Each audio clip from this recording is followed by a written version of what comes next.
A pregnant black woman, Maya, was pulled over by a police officer in what seemed like a routine traffic stop. But things quickly took a dark turn. The officer's tone was sharp, his demands aggressive, and the tension was rising. Maya stayed calm, but it was clear this wasn't going to end well. Then she made a call. Minutes later, a car pulled up, and a man stepped out who left everyone, including the officer, in complete shock. His identity wasn't just surprising. It was powerful enough to turn the entire situation upside down. Bystanders couldn't believe what they were witnessing, and neither will you. What happened next will leave you speechless. Before we dive into this incredible story, tell us, where are you watching from? Stay tuned, because you don't want to miss this twist. It was a bright afternoon in a quiet suburban neighborhood, the kind of place where the lawns were neatly trimmed and the streets were lined with large, expensive houses. Maya, a pregnant black woman in her late 20s, was driving home after a routine checkup. Her car, a simple, modest sedan, rolled steadily along the pristine streets. She was tired, but looking forward to resting at home, thinking about the baby she would soon welcome. Maya was strong and graceful, with a calm demeanor that had helped her through life's challenges. But today, she felt uneasy. The neighborhood didn't feel welcoming. Maya had lived here for a year, but the looks she sometimes got reminded her she didn't quite belong in the eyes of some.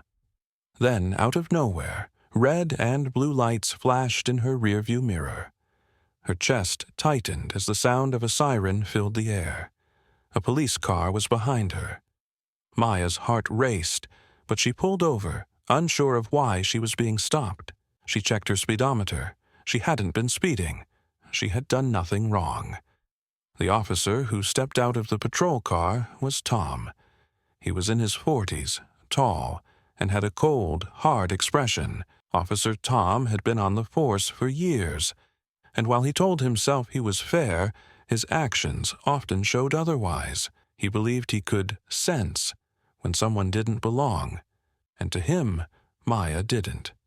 He approached Maya's car with his hand resting on his holster, his presence intimidating. The neighborhood was quiet, but a few people started peeking out of their windows, curious about the commotion. "License and registration," Officer Tom barked, his voice flat and commanding. Maya, trying to stay calm, handed him her documents. "Is there a problem, officer?" she asked, her voice steady but polite. Tom glanced at her papers but didn't answer her question. Instead, he looked her over with suspicion. "What are you doing in this area?" he asked sharply. Maya's eyebrows furrowed.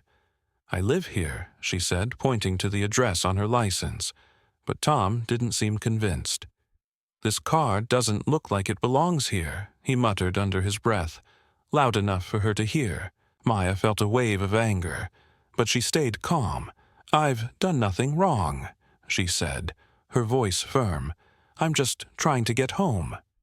Her hand instinctively went to her belly, a protective gesture as her anxiety grew. "Step out of the car," Tom ordered suddenly, his tone colder than before. Maya hesitated. "Officer, I'm pregnant," she said, her voice trembling slightly. "I don't see why this is necessary." Tom's eyes narrowed. "I said step out of the car," he repeated, louder this time. His hand moved closer to his holster, and Maya's heart began to pound. She looked around, noticing a few people gathering on the sidewalk, whispering to each other. The tension in the air was thick. Maya felt trapped, but she knew she couldn't let fear win. Slowly, she reached for her phone. "I need to call my husband," she said firmly. Tom's expression darkened. "Hand me the phone," he demanded, his voice full of authority. Maya gripped the phone tightly. "No," she said, her voice steady despite the storm of emotions inside her.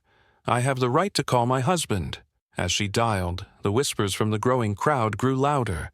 "What's going on?" someone asked. Maya's heart raced as the phone rang. When her husband answered, she spoke quickly, her voice low but urgent. "I need you to come here, now." Moments later, Maya hung up. She looked at the officer, who was growing visibly impatient. The crowd continued to watch, the tension building with every passing second. What happened next would change everything and leave the entire neighborhood stunned. Maya sat in her car, gripping her phone tightly. The air around her felt heavy as Officer Tom stood outside her window, his eyes hard and unrelenting. The neighborhood, usually calm and quiet, was now tense as a small crowd of onlookers gathered. Whispers spread among them, and a few phones were already recording. "Step out of the car," Officer Tom said, his voice sharp and commanding. Maya stayed calm, but her heart was pounding. "Officer, I've shown you my license and registration," she said firmly. "What reason do you have to ask me to step out?" Tom leaned closer to the window, his tone growing colder. "You're being uncooperative," he said. "Step out, or I'll make you." His words hung in the air like a threat, and Maya knew this was more than a routine stop. She took a deep breath, placing a hand on her belly. "I'm pregnant," she said softly. "I don't want to risk my baby. Please, tell me why you're doing this." Tom ignored her words. "This car doesn't belong here," he said. "You don't belong here." Maya felt the sting of his accusation but didn't let it show. Instead, she kept her composure. "I live in this neighborhood," she said, her voice steady. "Check my license again if you need to." The crowd began to murmur louder. "She's pregnant. Why is he doing this?" someone whispered. A man in the crowd raised his phone higher to record. Maya could feel the eyes of everyone on her, but she didn't back down. "I need to call my husband," Maya said, reaching for her phone. Tom stepped closer, his hand moving toward his holster. "Hand me the phone," he barked. Maya shook her head, her voice firm. "I have the right to call him." Tom's frustration was clear, and his tone grew harsher. "I'm warning you, ma'am. Step out of the car now." Maya's hands trembled slightly, but she steadied herself. "You're making a mistake," she said quietly, dialing her husband's number. As the phone rang, the crowd's whispers grew louder. "Why is he treating her like this? She hasn't done anything," someone said. When her husband answered, Maya's voice was calm but urgent. "I need you here," she said.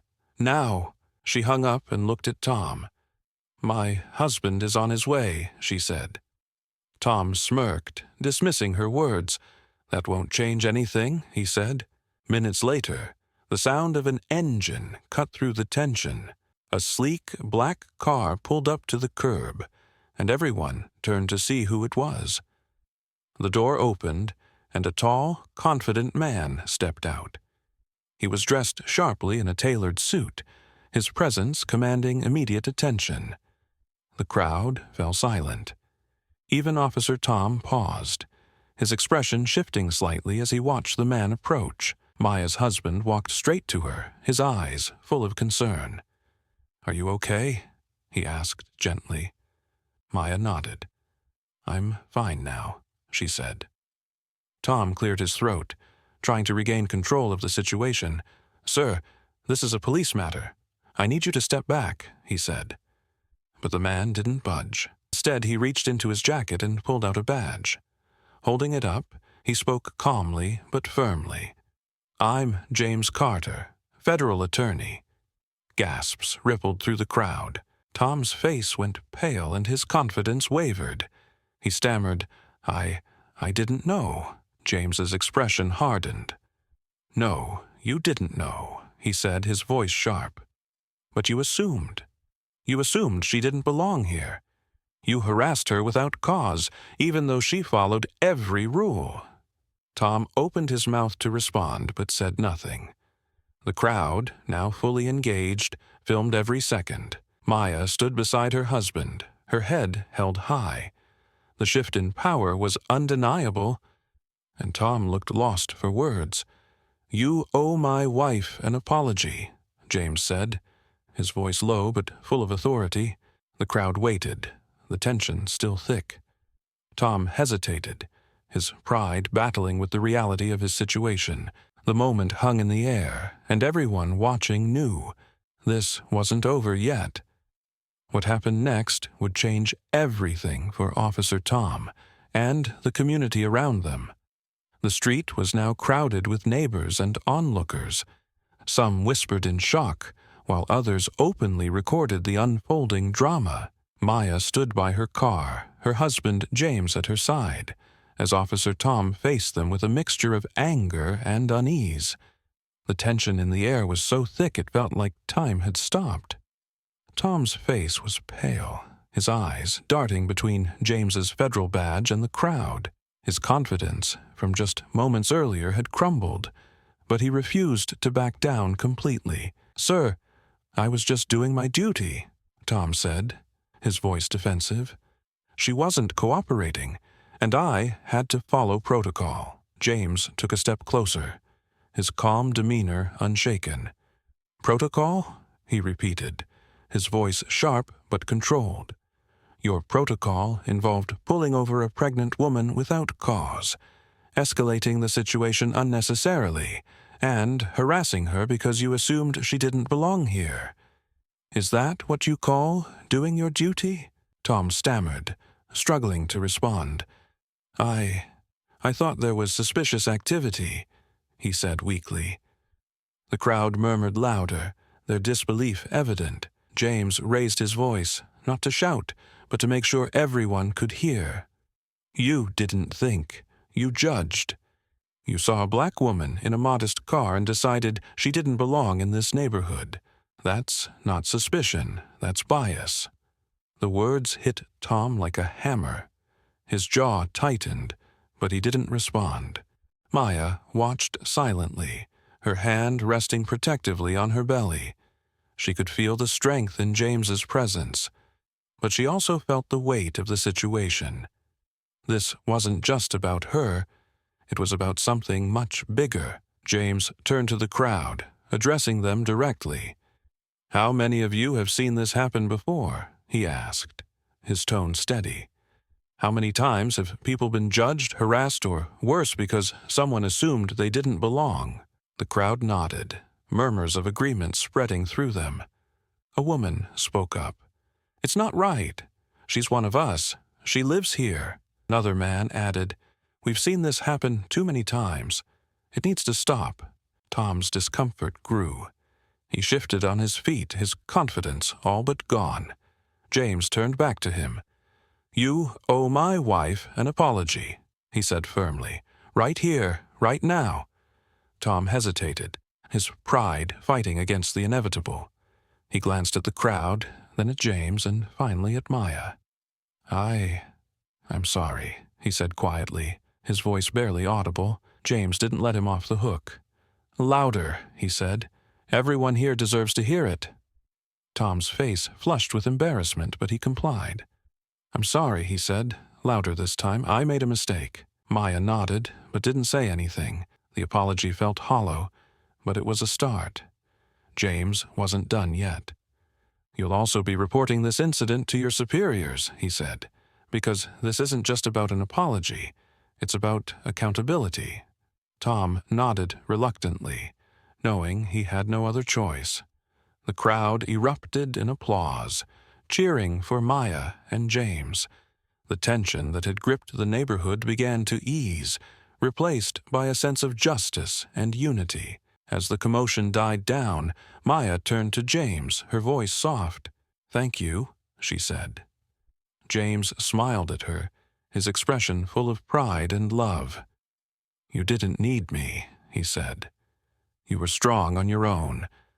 I just came to make sure they listened." Maya looked at the crowd, the faces of her neighbors filled with a mix of relief and admiration. She realized that this moment wasn't just about her or James.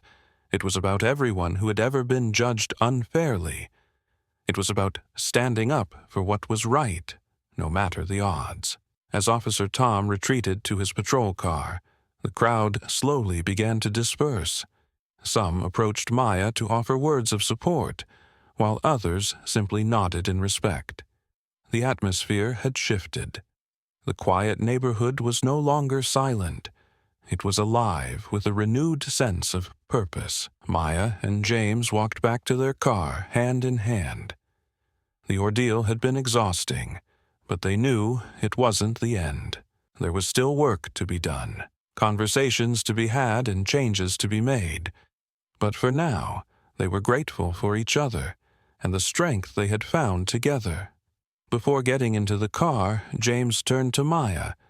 "Are you okay?" he asked again, his voice gentle.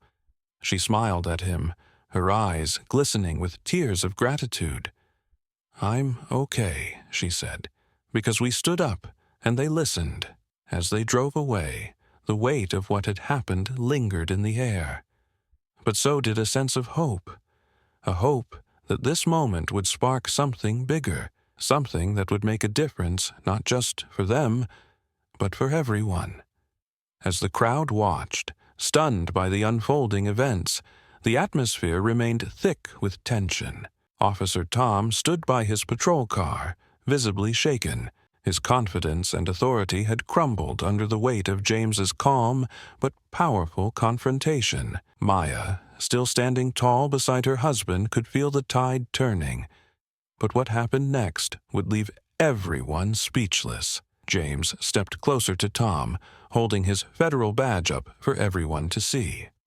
"Do you understand what this represents?" James asked, his voice steady and firm. Tom nodded weakly, but James wasn't finished. "This isn't just a badge. It's a symbol of accountability, something you seem to have forgotten today." The crowd murmured in agreement, their voices growing louder as the weight of the moment sank in. One bystander called out, "He should face the consequences for what he did." Another added, "This isn't the first time something like this has happened." James turned toward the crowd, his expression serious. "You're right," he said. "This isn't the first time, but it needs to be the last. We have to stand together against this kind of injustice." The crowd cheered, their voices echoing through the neighborhood. Tom, now visibly pale, tried to speak. I didn't know who she was," he stammered, his words shaky. "I didn't mean to—" James cut him off, his voice sharp. "You didn't know who she was, but you thought you knew enough to judge her. You saw a black woman in a car that didn't meet your expectations, and you decided she didn't belong. That's not protecting or serving. It's profiling." Tom's face flushed with embarrassment as the truth of James's words sank in. The crowd watched intently, their phones still recording every moment. Maya stayed quiet, letting her husband's words carry the weight of the situation. She knew this wasn't just about her. It was about everyone who had ever been treated unfairly because of how they looked. Then, James revealed something that made the crowd gasp. "Officer," he said, his voice calm but firm, "do you know how many times I've defended people like you in court? How many officers I've worked with to make sure they're held accountable, but also protected when they do their job right?" Tom's eyes widened in shock. "You've defended officers?" he asked, his voice barely above a whisper. "Yes," James said. "I've spent years fighting for justice, for everyone. And that includes officers who follow the law, not those who abuse their power. That's what makes this so personal. Because today, you showed that you're part of the problem, not the solution." The crowd erupted in applause, their cheers echoing through the street. Tom looked down, his shoulders slumping under the weight of his actions. He knew there was no defending what he had done. The revelation of James's work and authority had shattered any remaining sense of control he thought he had. But James wasn't finished. "This isn't just about you," he said, his voice softer now but still firm. It's about a system that allows this kind of behavior to go unchecked.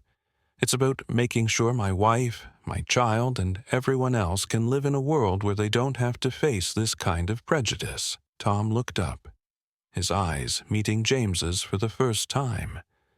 There was a flicker of understanding, a glimmer of regret. I'm sorry," he said, his voice quiet but sincere. James nodded, but didn't let his guard down. "You'll report this incident to your superiors," he said, "and I'll be following up to make sure it's handled properly. This can't happen again." Tom nodded, his voice barely audible. "I understand," he said. The crowd began to disperse, their whispers now filled with hope and admiration for the way Maya and James had handled the situation. Some neighbors approached Maya to offer words of support, while others simply watched, their faces filled with a mix of awe and reflection. Maya finally spoke, her voice steady and calm. "Thank you," she said, looking directly at Tom. "Not for the apology, but for starting to understand. I hope you take this moment and use it to be better." Tom nodded again, his face etched with regret. He walked back to his patrol car, the weight of the day's events pressing heavily on him. The crowd watched as he drove away, the sound of his engine fading into the distance. James turned to Maya, his expression softening. "You okay?" he asked gently. Maya smiled, her hand resting on her belly. "I'm okay," she said. "Because we didn't just stand up for ourselves, we stood up for everyone." As the sun began to set, the neighborhood seemed quieter than before.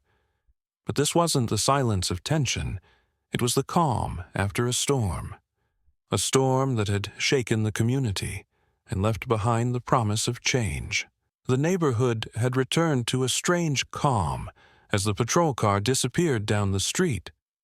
The crowd began to disperse, but the impact of what had just happened lingered. Maya stood quietly next to James, her hand resting on her belly, feeling both relief and exhaustion. For a moment, the weight of the situation felt overwhelming, but she also knew that something important had been achieved. A neighbor, an elderly woman with kind eyes, approached Maya. "I'm so sorry you had to go through that," she said, her voice filled with genuine emotion. "It shouldn't have happened." Maya smiled gently, her strength evident despite the ordeal. "Thank you," she said. "But this isn't just about me. This is something that happens to too many people." The woman nodded. "You're right," she said. "It's about time we all started paying attention to what's happening around us." Nearby, a group of younger neighbors gathered, discussing the events they had just witnessed. One of them, a man in his 20s, spoke up. "I've never seen anything like that before," he said. "It really makes you think about how people are treated just because of how they look." Another woman chimed in. "It's not enough to just watch. We have to do something about it. If we don't speak up, nothing will change." James, standing by Maya's side, listened to the conversations around them. He could see that the day's events had sparked something in the community, a realization that change was needed, and that it would take everyone working together to make it happen. Turning to Maya, he said softly, "You were incredible back there. You stayed calm and strong, even when everything felt stacked against you." Maya looked at him, her eyes glistening with unshed tears. "I had to," she said. "Not just for me, but for our baby.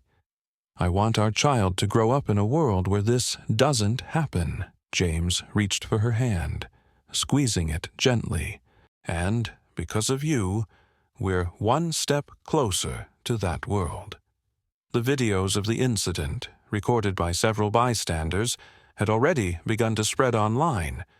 Within hours, the footage was being shared widely, drawing attention from local news outlets and sparking conversations about racial bias and justice. The next morning, reporters were at the scene, interviewing witnesses and neighbors about what they had seen. One neighbor, who had recorded the entire incident, spoke to a reporter with conviction. "What I saw yesterday was wrong," he said. But I also saw something powerful. I saw a woman stand up for herself, and I saw her husband hold someone accountable. That's what we need more of. At the police department, Officer Tom was called in for a formal review of the incident. His superiors, already aware of the public attention, took the matter seriously. Tom, for the first time, seemed genuinely remorseful. "I let my assumptions get the better of me," he admitted during the review. "I made a mistake, and I'll do whatever it takes to make it right." The department announced that they would conduct a full investigation and implement additional training for officers to prevent similar incidents in the future. The community, though still skeptical, saw this as a small step toward progress. For Maya and James, the experience became a turning point. They were invited to speak at community meetings and share their story. Maya's calm strength and James's powerful words resonated with everyone who heard them. "This isn't just about one officer," James said during one meeting. "It's about a system that needs to change. And change starts with all of us." Maya added, "We can't let fear or prejudice guide us. We have to choose understanding, compassion, and justice every single day." Their story inspired others to come forward and share their own experiences, creating a ripple effect throughout the community. People who had once stayed silent began to speak up, and a sense of unity began to grow. One evening, weeks after the incident, Maya and James sat on their porch, watching the sunset. Maya's hand rested on her belly, feeling the steady kicks of their baby. "Do you think things will really change?" she asked, quietly. James looked at her, his expression thoughtful. "Change is slow," he said, "but every step matters. What happened that day wasn't just about us. It was about something bigger. And because you stood your ground, because we stood together, we've already started something important." Maya smiled, leaning against him. "For our baby," she said softly. "For everyone." As the sun dipped below the horizon, the neighborhood felt different. It was still the same place, with the same houses and streets, but there was a new energy in the air, a sense of hope, a belief that things could be better. And for Maya and James, that hope was enough to keep fighting for a world where everyone was treated with the dignity and respect they deserved. The incident that unfolded in the quiet suburban neighborhood became more than just a moment of tension. It turned into a lesson for everyone who witnessed it. Maya's courage, James's strength, and the crowd's support sent a powerful message. Standing up against injustice can bring about change, no matter how small it may seem. As the story gained attention, conversations began to grow beyond the neighborhood. People across the community reflected on their own biases, and many pledged to do better. For Maya and James, the journey was far from over, but they knew they had sparked something meaningful. Maya sat with James at their kitchen table, her hand resting on her belly as she spoke softly. "It wasn't just about us that day," she said. "It was about showing the world that we won't back down. Not for ourselves, and not for anyone else." James nodded, his expression firm but hopeful. "And it's only the beginning," he said. "We've planted a seed. Now, it's up to all of us to make sure it grows." Their story leaves us with an important question. How often do we speak up when we see something wrong? And what can we do to ensure a future where no one is judged by their appearance or where they come from? What do you think? Would you have stepped up like the crowd that day, or stayed silent? Let us know in the comments where you're watching from and how this story impacted you. If this story moved you, share it with someone who needs to hear it. And don't forget to subscribe and join us for more stories that inspire and challenge us to be better. Thank you for watching, and we'll see you in the next story.